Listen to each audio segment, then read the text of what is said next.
So when quantum dots are placed within a 3D microcavity, the confinement of light within the cavity significantly enhances the emission rate of single photons from the quantum dot, a phenomenon known as the Purcell effect, making them, the quantum dots, highly efficient single photon sources due to the strong coupling between the quantum dot's excited states and the cavity mode, enabling applications in quantum information technologies like quantum computing and communication.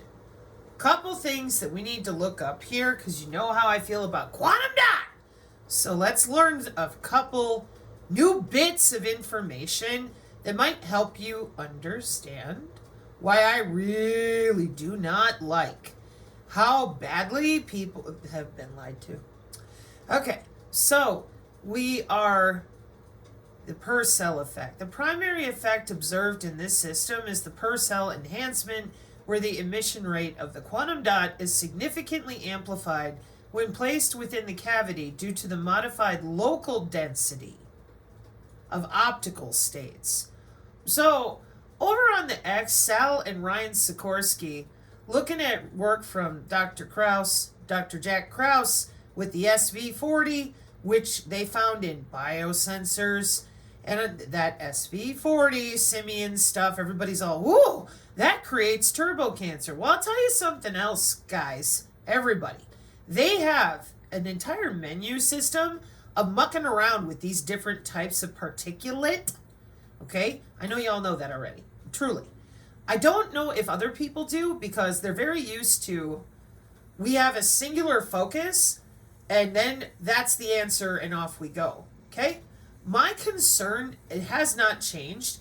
The first time that people heard about quantum dots was from a Pfizer employee who was just obsessed but couldn't explain them or how many there are or how they work. Instead, it was more fear and fear and fear.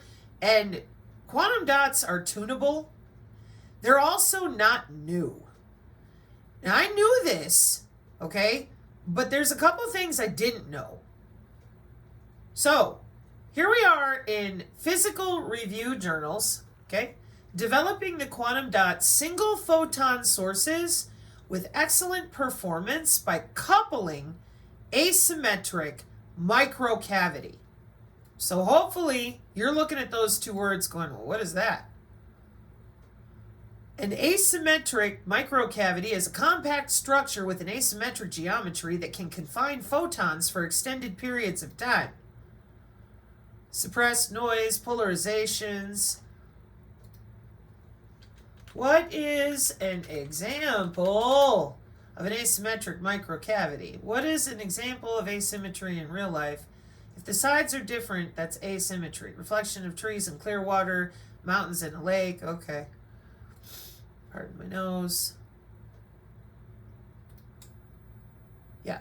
This is what I'm worried about. To those of you that keep telling me there are no electrons, there are no protons, there's no photons, it's all just electricity and magnetism. Oh, that's fine. So about that electricity and magnetism in lieu of oscillation and torque. Okay? So this, what you're looking at here is the system that is actually being used with all of this biosensor, quantum dot, chaos math. And you guys are nice and quiet about how far along you are with this. So in 2020 or 2021, we see Karen Kingston out there screaming about quantum dots, but we have nothing about Professor Achildes' work. When I talk about intelligent reflective surfaces, we're talking about the spin. We're talking about these metamaterials. We're talking about torque.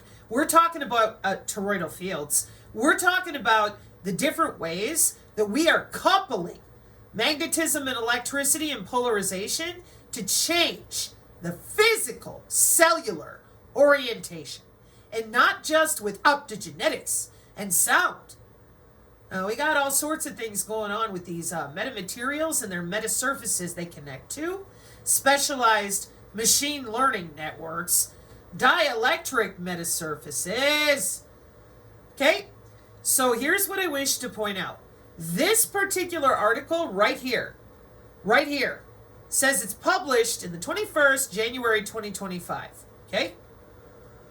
Semiconductor quantum dots coupled with optical microcavities provide an excellent platform for generating high-performance single photon sources.